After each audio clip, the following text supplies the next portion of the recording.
Hello everyone! Welcome to this blended homestead, and if you're new, welcome to the channel.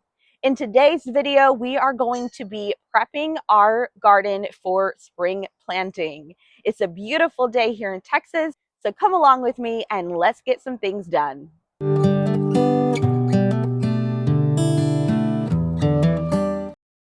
Here I have some garden soil that I purchased from a local source.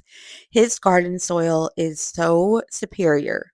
I'm also adding some compost, vermiculite, and some peat moss. I'm happy that I have my son helping me because mixing this all up is quite the challenge.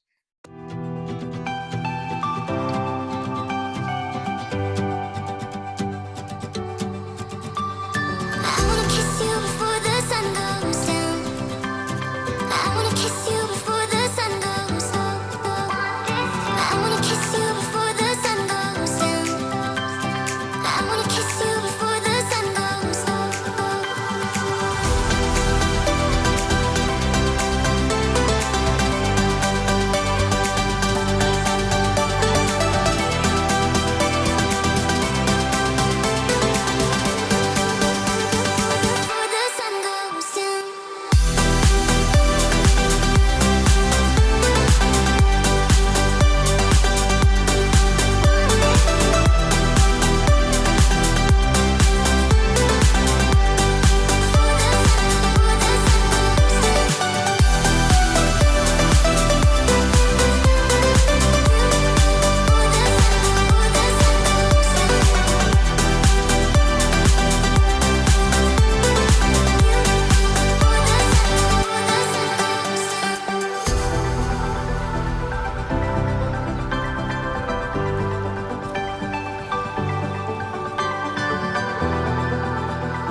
Now that I have the containers mostly filled, I'm going to drive these long sticks, I believe they're 8 feet, through the hole in the container. And I'm going to put it in the dirt so that it is more stable, because right now the soil is too loose, which is a good thing, but it wouldn't be stable enough for the actual tomato plant. So that's what I'm going to do. Before I start, I just want to say this might not be the safest way, but it will get the job done. I'm placing these stakes down the middle hole of the container, and then I'm going to drive the stakes into the ground for more stability. Hey guys, I know this is taking so long right now, so let's just skip to the part where she's done. For this next part, I asked my daughter to come and help, and of course, her and my son had to do some shenanigans.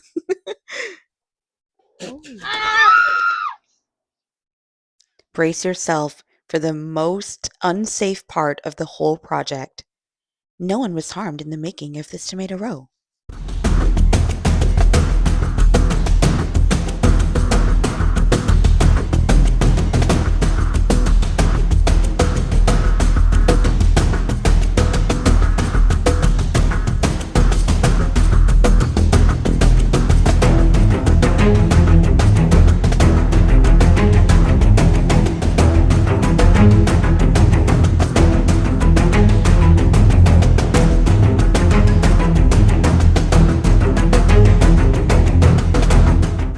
Okay, now that the hard part is over, I'm going to top off these finished containers with compost. I use the Blue Ribbon organic compost and I love this brand. Then I'm going to finish off with some more garden soil. Before I transplant my tomatoes, I am going to add a slow release fertilizer to each container. Okay, so tomato row is mostly done. At least I'm done with everything that I can do today. I hope that this works out and tomatoes will be very happy growing up these stakes and in the potting soil that we created. I will definitely take you along. I'm so excited to eventually plant my first tomatoes in here. I'm taking a quick break from outside to show you the seeds that I started. These are my pepper seeds, and I have more peppers. I started these about maybe a few weeks ago. And then I have some lettuce, more onions, and then down here I have herbs and flowers. On this other shelf I have tomatoes. So I have 2 sets of tomatoes, and then I'll be starting some more seeds later today. The other thing I'm doing this weekend is I am getting my potatoes ready for chitting. So I put them in my pantry and I covered them up so that they can grow these little eyes. So now that they have some eyes, I'm going to take them out and I'm going to put them under light, and that way they can start growing some green sprouts. And I'm just going to put them in an egg carton. I'm going to put it like this, and then I'm going to set it in my window that gets a lot of sun, and then these will start sprouting. This process is called chitting. Typically in my area, potatoes are planted on February 15th, but we'll see how these are going. So you see this one has multiple eyes. We're just going to go with this up here. You could cut this one, but it's so small, I'm not going to. These are all my seed potatoes. So over here I have Kennebec, and then I have 4 different varieties from Wood Prairie. These are cut pieces of the Kennebec. They didn't have, they didn't have any eyes on them, so I'm going to stick them back in the pantry for a little bit. Maybe they'll develop eyes, and then I can put them with the others. All right, so our next gardening project, which really isn't a gardening project, but it's something I need to do, and today's the perfect day to do it since I have some help. So I got an omelet fencing for the chickens, and it's supposed to be really easy to put together. We'll see. I'll go ahead and start working on it, and once we're done, I'll give you the final review. All right, let's go.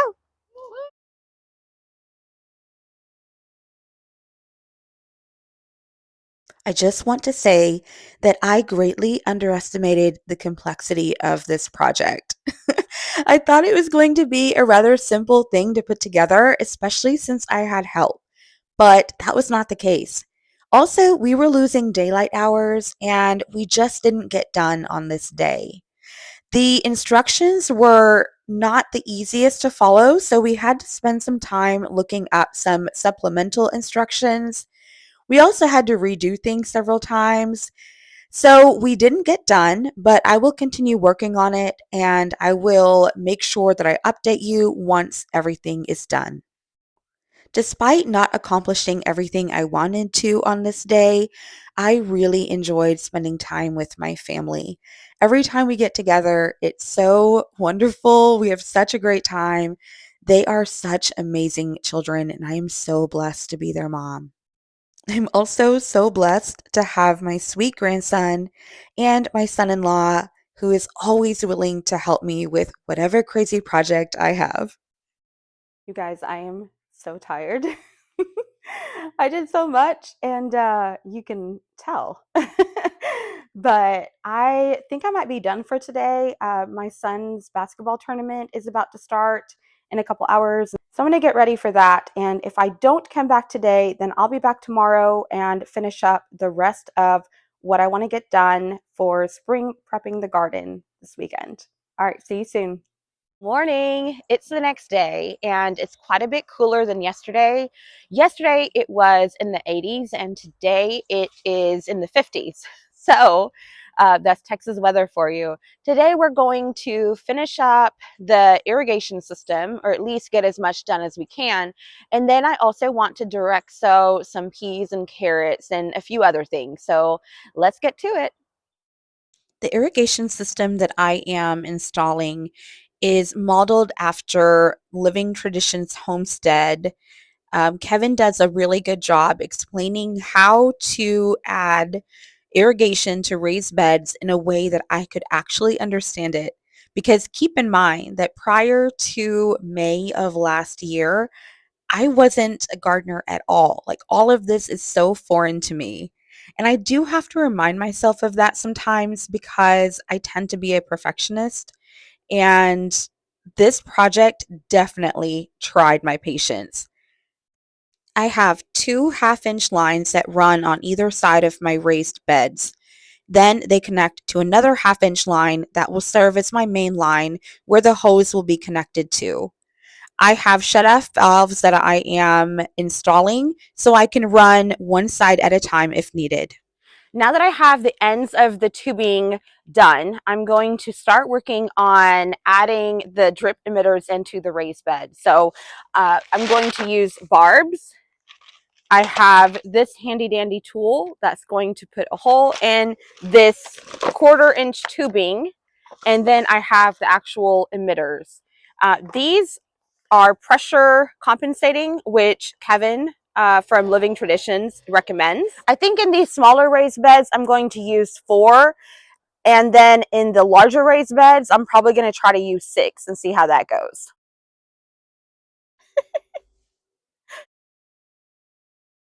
So these spray emitters actually come with barbs. So I may not even need that other box. If not, I will return it. But let me see how I want them placed. So I'm going to try spacing it out like this, which I may have to actually move it over because I plan to put tomatoes in this bed, and I will be using cages because they're determinate tomatoes, and I don't want this to get in the way of the cages. So let me go grab a cage and I'm going to see. I may have to move these out.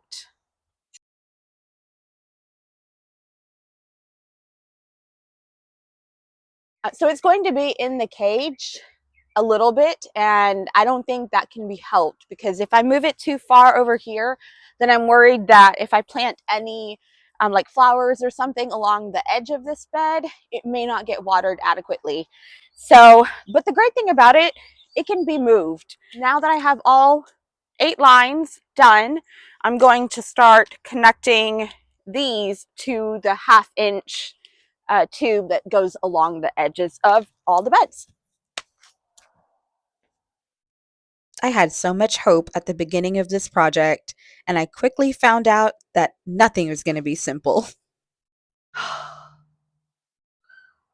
Okay, this is supposed to be for 1/4 inch tubing. This is 1/4 inch tubing. I'm not understanding. Uh, it's supposed to just boop, right in there, but it's not doing that. Oh my gosh. I'm so frustrated. So I'm taking a quick break because I can't for the life of me get that 1/4 inch tubing to fit on the spray emitter. So I'm going to look up some things on the internet, see if I can figure out a solution. I am getting frustrated. Maybe we'll sow some seeds and that'll make me feel better. This is what I'll be direct sowing today. So I have peas that are soaking in water. I've got the magnolia sugar snap pea. I grew that in the fall, and the flowers were absolutely beautiful as it was growing up the trellis. Then I'm growing a spring blush pea and, of course, my favorite, the Lillian's caseload peas. And then over here is a variety of green. Here are all the carrots that I'll be growing. This was a nice reprieve from the irrigation project. Sometimes you have to take a step back and just regroup, which it's been now a week since filming this, and I had to end up sending the 1/4 inch line back and replacing it with another brand. Hopefully that will do the trick. Yeah, yeah, yeah, yeah, yeah, yeah. Ooh. Oh,